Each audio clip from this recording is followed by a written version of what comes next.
Welcome back to Real Drunk here in Space Castle, where we create drinking games for classic movies. We play that drinking game to your amusement and oftentimes our own misery. Then we try and review that movie after we've been drinking heavily for 90 minutes or more.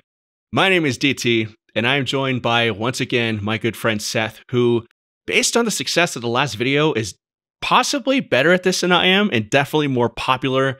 Absolute living legend, Super Laser Seth. Thank you so much, man, for jumping on once again. Really appreciate you. Man, I don't know about all of that, but I am. Last week, I ended up being excited about the movie by the end of the episode. This time, I'm 100% all in. Yeah, this is one of Seth's all-time favorite movies. It's the 1985 comedy/black comedy/murder mystery film Clue, directed by Jonathan Lynn, co-written by John Lynn and Jonathan Landis, who you might know as the guy behind Animal House and Blues Brothers and American Werewolf in London. One of my personal favorite movies of all time. It, of course, is based on the classic Parker Brothers board game. It stars Tim Curry, who is just fucking impeccable in this movie. Holy shit, he's amazing. The entire cast is just a bunch of comedic powerhouses. We've got Christopher Lloyd, we've got Eileen Brennan, we've got Michael McKean, who you young people will know better as Chuck, the older brother in Better Call Saul, Madeline Kahn, Martin Mull, and not Susan Sarandon. Despite popular belief, Susan Sarandon is not in this movie. It's a woman named Leslie Ann Warren who is absolutely fantastic, but she bears a striking resemblance to a young Susan Sarandon. But she's fantastic. The entire cast is just goddamn amazing. This is, like I said, one of Seth's favorite movies of all time, and for good reason. And I'm going to let you take it away and talk about this movie a little bit before we jump into the rules.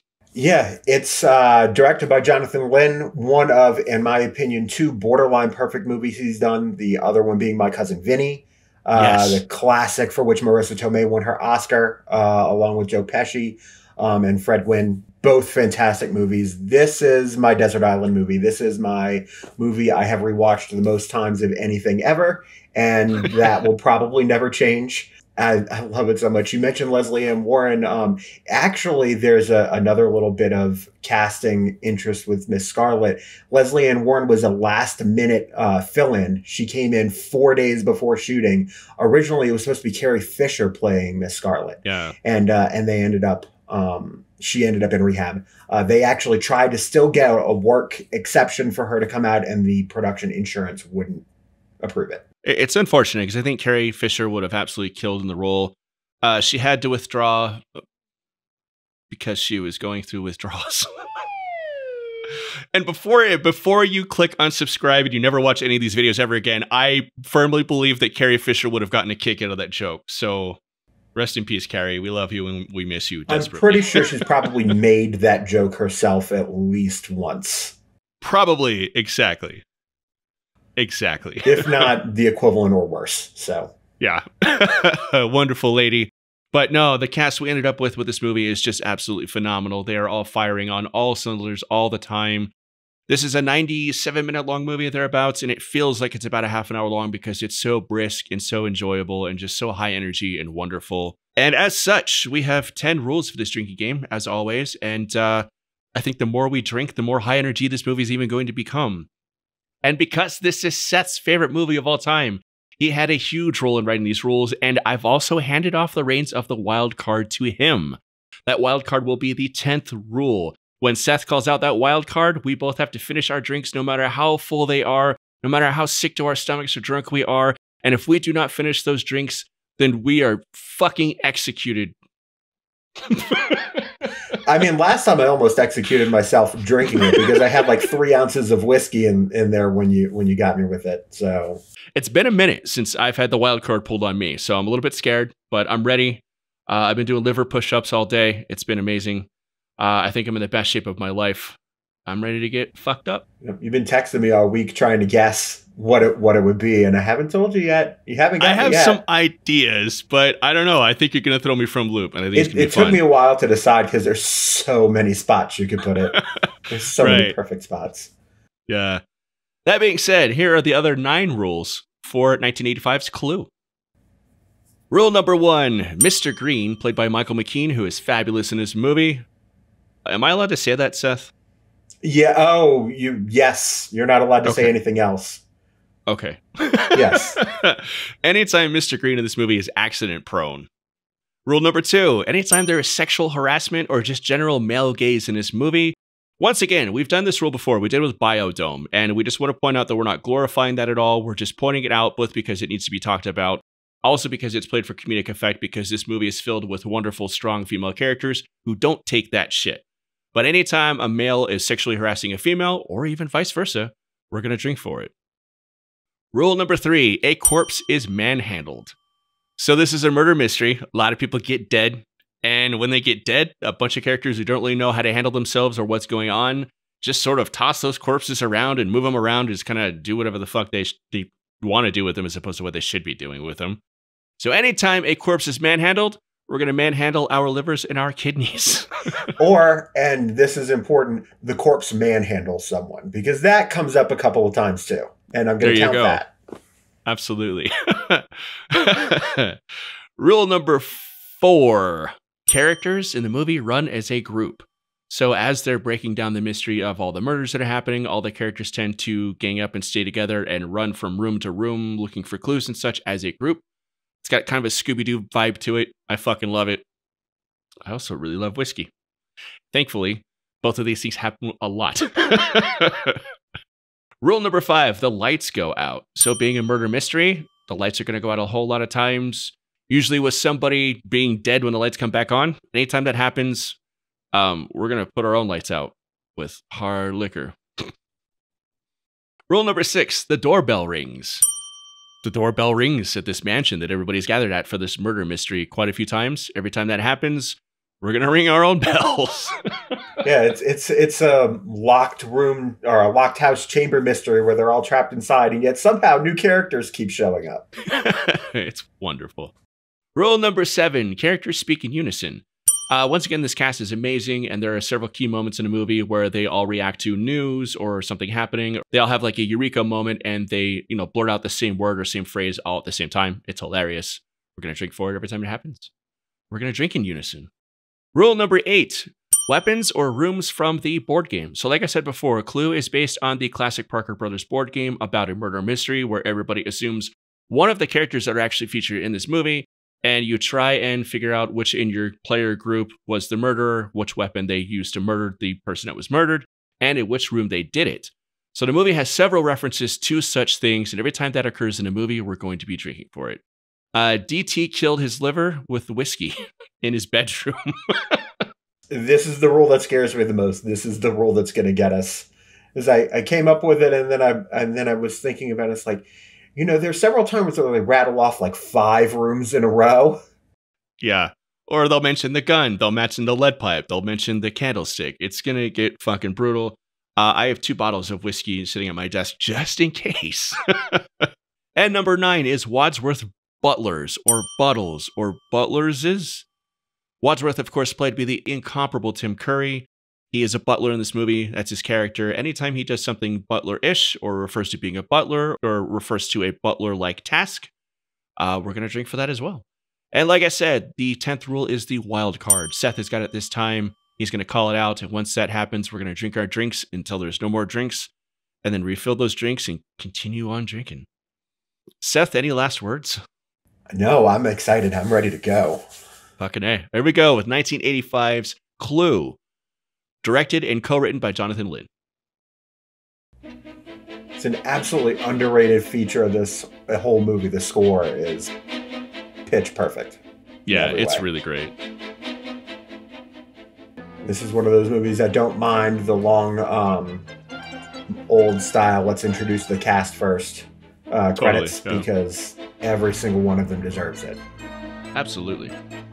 What's also really good in this movie is the Foley effects.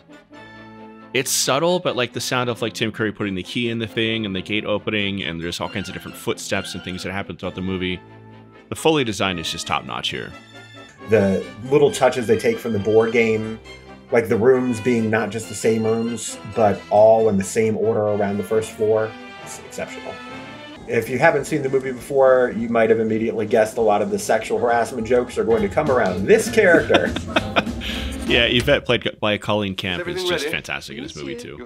She beat out a bunch of actresses for this. Demi Moore, Madonna, Jennifer Jason Leigh were all up for the part, too. And she actually supposedly came to the audition basically in that outfit and got it between the comedic timing and the boobs.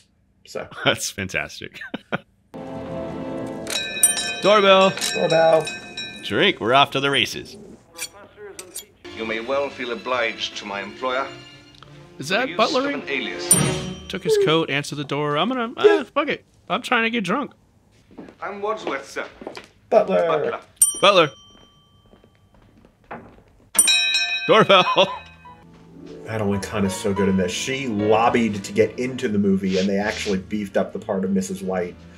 Once Madeline Kahn's on board, she needs more to do. Exactly. She's Madeline Kahn. She's amazing. May I introduce you?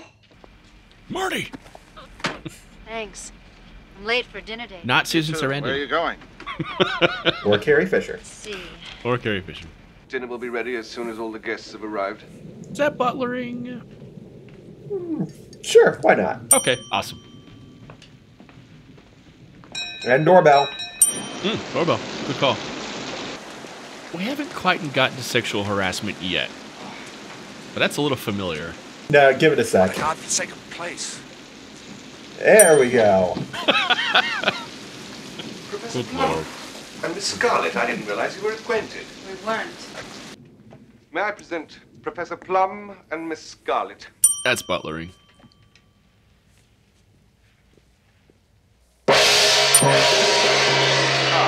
Accident prone. Sorry.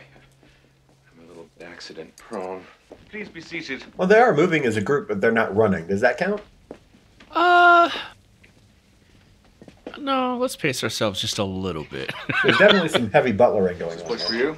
Sure, Indeed, no, yeah, sir. I'll drink I'm for that, merely a fuck it. humble butler. What exactly do you do? A butler, sir. Let's drink again. What?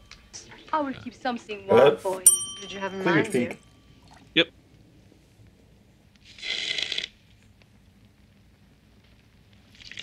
Is that butlering? He's pouring drinks for everybody.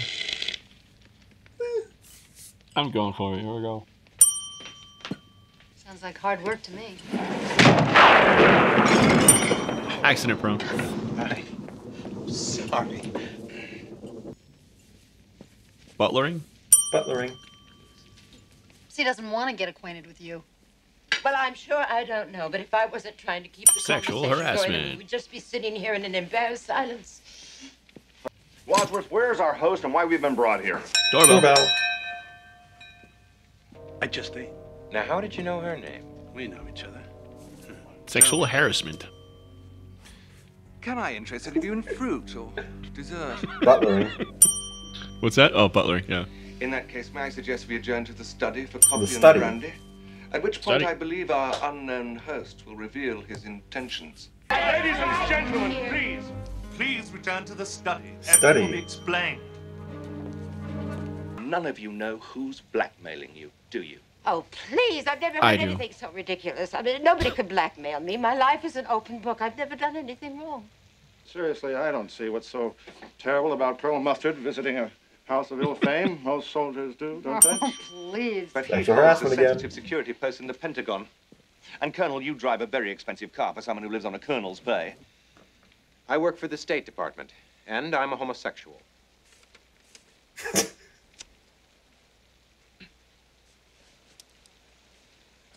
Well, Reverse sexual harassment. it just leaves Mr. Body. What are you getting this time? I think I can help them make up their minds. Can I just get my little bag from the hall? The hall. Might want to have a little more ready to go. I wonder what's in those boxes. Could it be a random assortment of household objects that have no reason to be wrapped up so nicely? Candlestick. Candlestick. Candlestick. What's this for? Candles.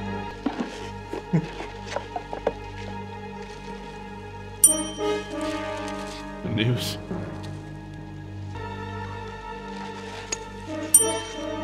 The lead pipe. The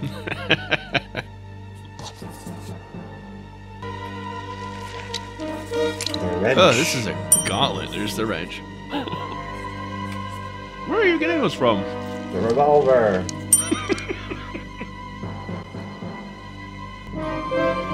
The knife. Yes, I brought a bunch of lethal weapons, like a candlestick and a rope. And Mel Gibson. But now, Lights go out.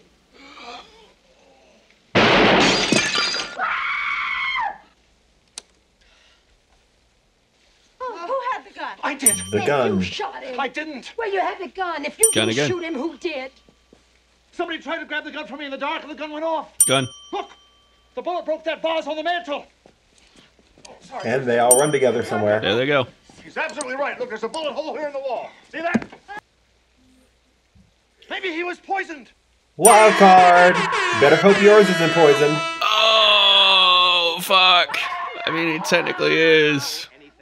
God. Sit down, Mrs. Damn it. I had to stop her from screaming.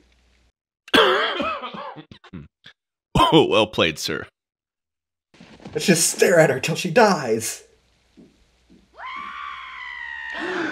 Is that unison? Yeah, and they go And running. here they go running. I can't stay in here by myself. Come back to the study with us. Study. There is safety in numbers, my dear. I'm not the butler. Butler. But I'm a butler. In fact, I was his butler. Un-American. Accident prone. Sorry. For some reason, he... Unison. And Here they roll. go running. She's not here. Corpse is manhandled. I didn't do it! Oh, yeah. And then it manhandles him. Somebody help me, please. Who had the dagger anyway? It was you, Dagger. Mrs. Peacock, wasn't it? Yes, but I put it down. Where? In the study. Study. I don't know. Before I fainted, after I fainted. I don't know.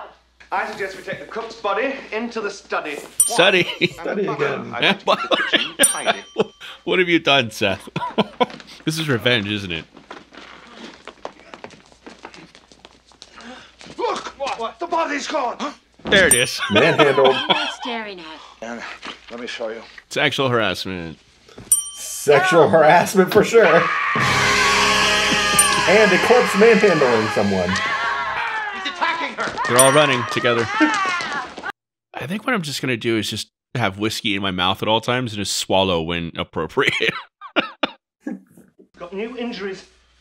He's certainly dead now. Corpse is manhandled. I'm drinking for it. Seems so unnecessary. Corpse is manhandled. Oh, yeah. This whole bit is one long corpse manhandling. Okay, put With the corpses on the a sofa. little bit of another rule about to be thrown in, too, unexpectedly. Ladies first.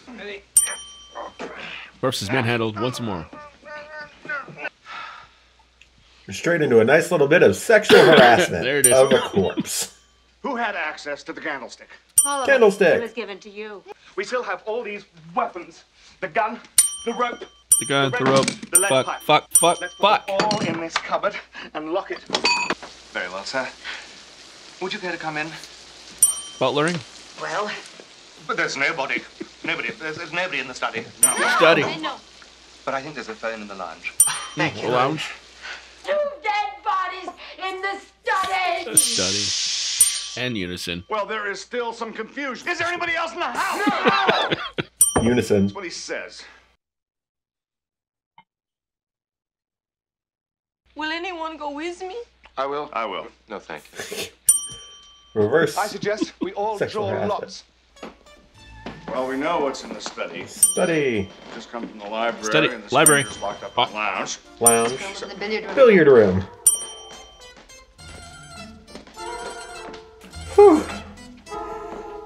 What room's this? Search me. Okay. Sexual Sexual harassment. Get harassment. your mitts off me. You look. I'll search the kitchen. Kitchen. Kitchen.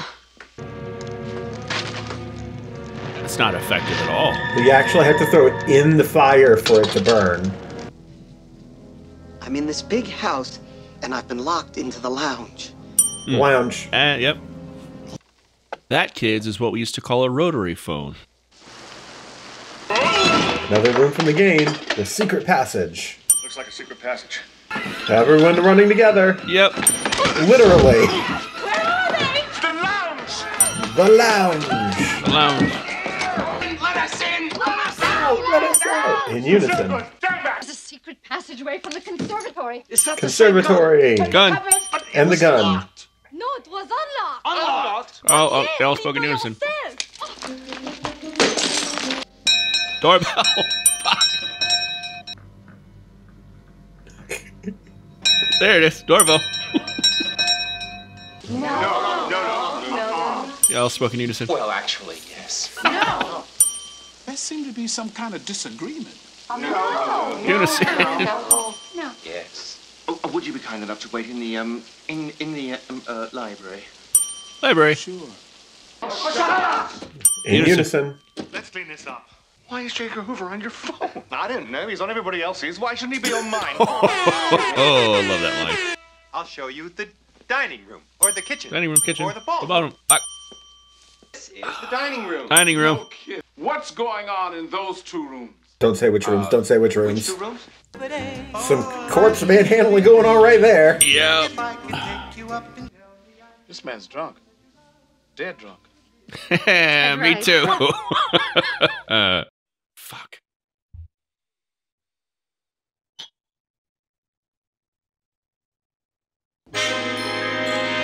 Lights go Out out. go the lights. Are you there? Doorbell. Great little montage there.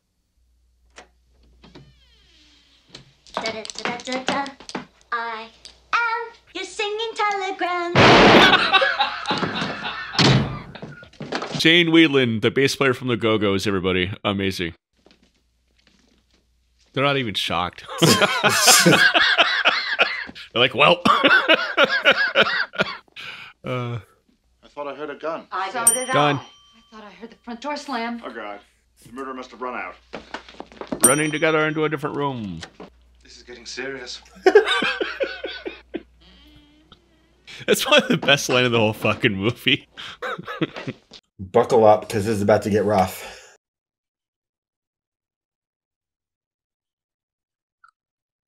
Was in the hall. Paul. The hall. Then I hurried across to the kitchen. The kitchen. Running together. Running together. We're running. Doorbell rang. Ran across the hall to the library. Library. And to make a long story short, too late. One by one, you all arrived. In unison. And we went into the dining room. Dining room. Running. Get on with it. The point is, blackmail. All this came out after dinner in the study. In the Study. We're running. Running together. Mr. Green stood here. And Mr. Peacock here. I'm getting there, I'm getting Get on with the drinking. Mr. Body went to get surprise packages from the hall. The hall. You all open your presents. Mr. Body switched out the lights. And Lights go there goes out. the lights. And they're all yelling in unison.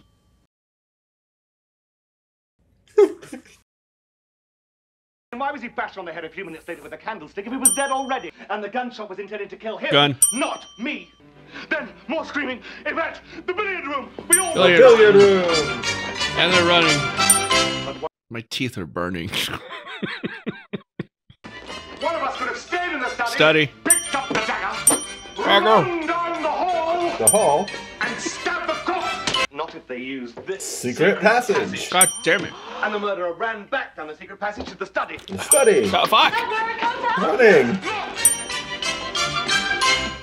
What? Because she was with us all in the billiard room. Billiard doorway room. While Yvette was Billiard room. screaming. Don't you remember? I was Mr. Body's butler. But the Butler. cook had... Who? You recognized Unison. Yvette, didn't you? Don't deny it. Look, we came back from the study with Study. Yvette. Mr. Body was on the floor, pretending to be dead. I explained that I was Mr. Body's butler and I'd invited Butler. him here. And we realized there was only one other person in the house. In unison. And they're all running. Back to the study. Back to Study. the study. The murderer came out of the secret panel, picked up the candlestick. Candlestick. Candlestick. Mr. Body followed us out of the study into the hall. Study in the hall. The murderer crept Fuck. back behind him and nonchalantly rejoined us beside the cook's body in the kitchen. It took Kitchen. less than half a minute. So Kitchen. who wasn't there the entire time in the kitchen? Whoever it Kitchen. was is the murderer. I invited him. You did. Of course it's Unison. obvious. Well, let's put her in the study The with the others. Study. Manhandling Manhandling a a corpse. corpse. So, and hurried to the study. Study. On the desk was the envelope from Mr. Body. Took out the wrench. Wrench. Wrench. Down the secret passage from the conservatory to the lounge. where we found Conservatory the lounge. That's right. So we ran to the open cupboard, got the gun. The gun. Shot the Gun. door open. Bang! And then the door doorbell rang. Fuck! Fuck! We locked him in the library. Library. It was now unlocked, then we split up again. And the lights again. That! She was in the billiard room listening to Billiard her room. She heard the gunshot. She thought he was dead. And while we all examined the bullet hole, she crept into the study, picked up the dagger, ran to the kitchen and stabbed the cook.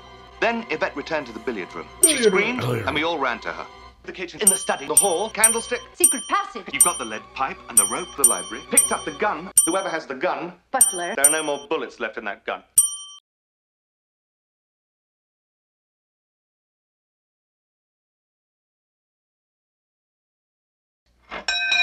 And doorbell. Mr. Hoover is an expert on Armageddon. I bet at the police academy he was head of the class. As I was trying to tell you, there are no bullets left in this gun, you see? The hall to the study. Picked up the rope and the lead pipe. Ran to the billiard room. Ran to the library. The lead pipe. Coming out of the library. Picked up the gun where Yvette dropped it. The cellar! Yes. The Colonel Mustard wasn't in the cellar. Flames. On the side of my face. All right, who done it? You did. In unison. Yep. One last time. They all did it. I'm gonna go home and sleep with my wife. God damn it. We should probably just get right into the review because I'm really drunk, and also we don't want to get copyright stricken because of this song.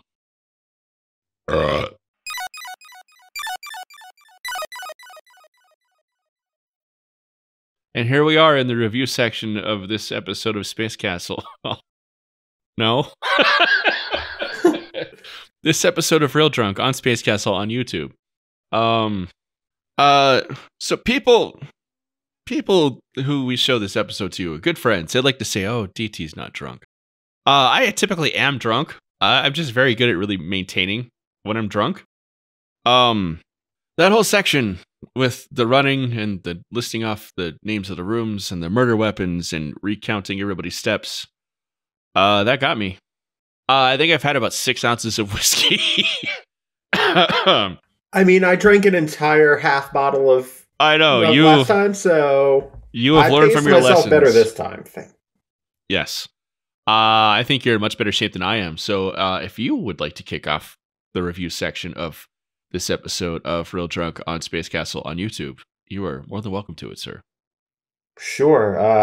It's no surprise, given how I've talked about it, that this is a 10 out of 10 borderline perfect movie. My definition of a perfect movie isn't necessarily that everything is perfect. It's that it's movies where even the flaws are part of the charm, to the point where if you change something, it would lose something. Even if you change something that's not the best executed. Yeah. It's all part of the charm. The actors playing the dead bodies blink and breathe, and it's pretty clear that they're acting. But at the same time, it adds to the charm, like you said. Like, this is not a perfectly executed movie, and I don't think it was meant to be a perfectly executed movie. It's played for laughs and semi-realism and for gags. And for me personally, I've always considered this movie to be like almost akin to a theater production. As much as it is a movie, like, it feels like a theater production, and with that comes that very charming lack of absolute perfection, where that lack of perfection plays towards the charm of the movie, and actually it like enhances the enjoyment of the movie. It feels like a wonderful stage play where everybody is just cranked up to 11. That is a Michael McKean reference and joke, and it's just a fucking blast. Please continue. That's exactly the point I was about to make. Everything from the staging and the blocking to the set design, the way the shots are constructed, the way they layer shots, so that this is perhaps one of the most truly balanced ensemble movies ever. Just half the shots are the entire group all doing gags at the same time, just in the background while one's in the foreground. It's magnificent that way. All of the period stuff, it's not perfect, but there's a lot of great little touches. Like the first time you see the cook, she has the TV on, and you can just barely make out a line from it. It's actually from the McCarthy hearings. Yeah. From 1954. Like, you could theoretically pinpoint the exact date this happened. People have done it. The Route 41, and that's an actual route that goes to New England, so you kind of get a sense of the portion of the country it's in. The way that the house is furnished, a lot of those furnishing, they were not only authentic period pieces, they actually rented pieces from FDR's private collection. That's insane. So a lot of the furniture in the movie is actually FDR's furniture, which fits in perfectly with the weird political bent that the movie occasionally takes for some of its best jokes. This is not a movie you would expect to be making fairly astute political jokes in between jokes about wee sounding like pee and, you know, Mr. White walking out of, or Mr. Green walking out of the toilet, washing his hands after being in there for 5 seconds. Yeah, but honestly, though, I think it is this type of movie. It's so succinctly written. Obviously, Jonathan Landis started writing the script. He was the one who was trying to develop as a motion picture. Jonathan Lynn was the one who ended up finishing the script after Landis chopped it around to multiple people. Lynn, of course, finished the script and then directed it. And no, it's. I mean, we know Jonathan Landis to be an incredibly fucking hilarious and very astute and very clever writer. I mean, he did Animal House, he did Blues Brothers, he did An American Werewolf in London, which are 3 of like the most like succinctly and cleverly written movies ever. And I'm sure Jonathan Lynn's contributions to the script were no less succinct and on the money, because it's one of the tightest, funniest scripts effortlessly ever written, honestly. It's just so fucking pitch perfect all the way through. Absolutely. It's incredibly efficient how almost all of the jokes, especially early on, actually speak to the character of everyone. Like, they're all serving a point, establishing something, or making sure that some bit of exposition that gets called back later is memorable because they made a joke about it instead of just delivering a dry line. Seth, I think you need to go grab Jiggy, because I think Jiggy needs to be on camera and needs to say her piece. I'm not joking. I want to see Jiggy. Go grab her right now, because she's got some shit to say. All right. In the meantime, I personally don't have the same sort of like emotional resonance for this movie that Seth does, but I do really love it. I think it's one of the all-time fucking classic movies as far as comedies and ensemble casts. It's just goddamn fucking dynamite. It's magical. It's just the way this whole thing came together was just stupendous. It's amazing. Here's our third host. She was not in the movie with us while we were watching, but she has seen Clue multiple times already, so she's good. If Jiggy had to give this movie a score out of 10, what do you think Jiggy would give it? 11 out of 10. I think Jiggy's wise beyond her many, many, many years on this earth. Seth, if you had to give this movie a score out of 10, what would you give it? Infinity. Infinity out of 10. The number of times I want to watch it. Okay. That's before I die. That's the score I would give it. Yeah. I'm going to say like 15 out of 10. It's just an all-time fucking comedy. It's just perfect. It's okay to give it a little lower. If you want. I'm not saying that for your benefit, because I know you love this movie. I love this movie too. It's just fucking incredible. Just the chemistry and just all of the elements of this movie come together. And like I said, it's not a perfect movie. Like on paper, it's not a perfect movie. There's 3 different endings, and all 3 of those endings don't actually come together perfectly and make entire like fucking sense. But it doesn't. Excuse me. Doesn't matter. Originally, they were going for 6 endings. Yeah. They were going for an ending for each of the original suspects. Yeah. There was also a 4th ending that they shot that is in the novelization, where the original British version of Cluedo had poison as one of the weapons. Yep. And it was going to be a callback that Wadsworth was killing them all as revenge for his wife, and he actually did poison the brandy, and they all die at the end. Tim Curry's amazing. Just a fucking all-time goddamn fucking actor. The way that he just flips on a dime from serious to goofy, not even between lines sometimes, but within the same line. Yeah. Just and the way that he's able to do the 3 endings, where his character is the one who gets the biggest differences between each ending, where he's just an innocent versus he's an FBI agent versus he's the killer. And all of them, at least as far as his character, feel very cohesive in the transition from who Wadsworth's been the whole movie into. Yeah. It's remarkable. No offense to Rocky Horror. This is peak Tim Curry for me. Are you sure it's not Home Alone 2, Lost in New York? Yes, I'm very sure. It's also supposedly one of his favorite of his own performances. Oh, I can totally see it. I bet that's one of those things where he just throws it on at parties. It's like, look at me, look what I did. Look at this fucking amazing fucking thing.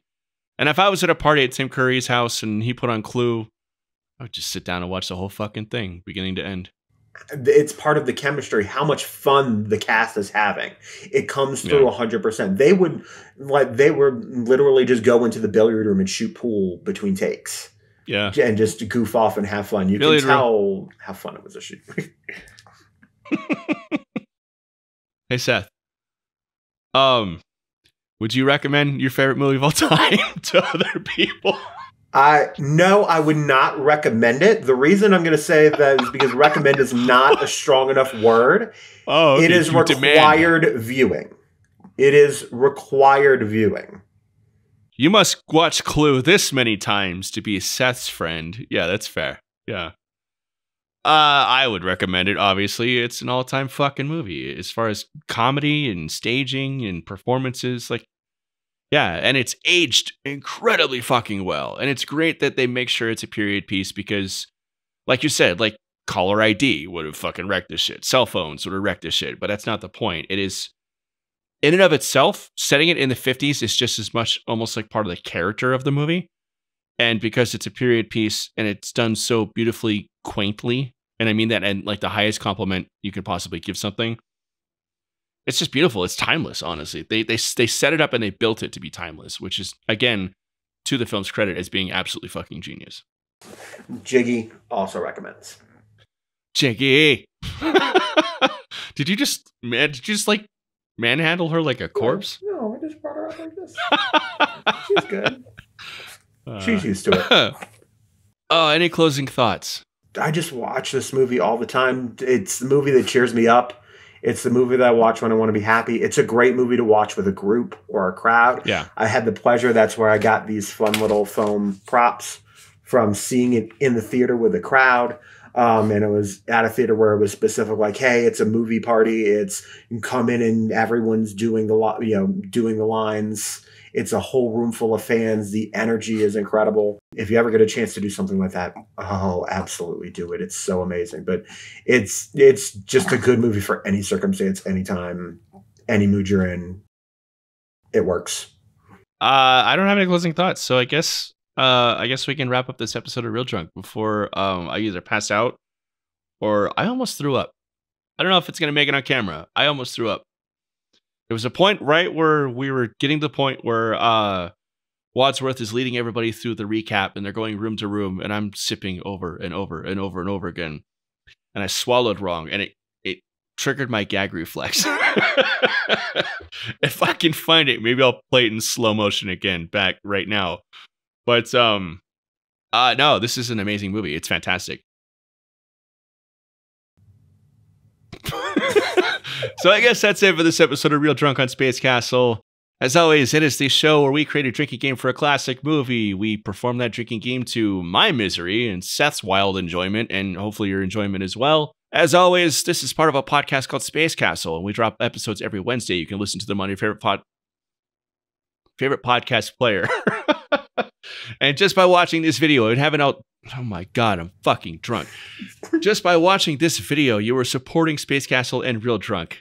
And if you'd like to take that a step further, please hit like and subscribe here on YouTube. We're really close to 100 viewers, which is really exciting and really cool. If you want to take it even a step further, you can jump onto patreon.com/spacecastlepod and become a monthly subscriber. You will get this episode a week earlier than everybody else every single month. So you get to laugh and drink and get drunk and laugh at everybody else while they're trying to get drunk a whole week later.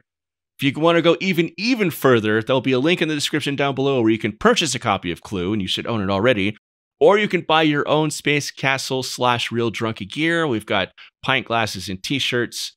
We've got hoodies like this one, which is incredibly comfortable and very warm. And I live in Colorado, and it's actually snowing right now, or it was snowing. So got that all down pat for being as drunk as I am. My name is DT. I'm Seth. I'm going to go home and sleep with my wife.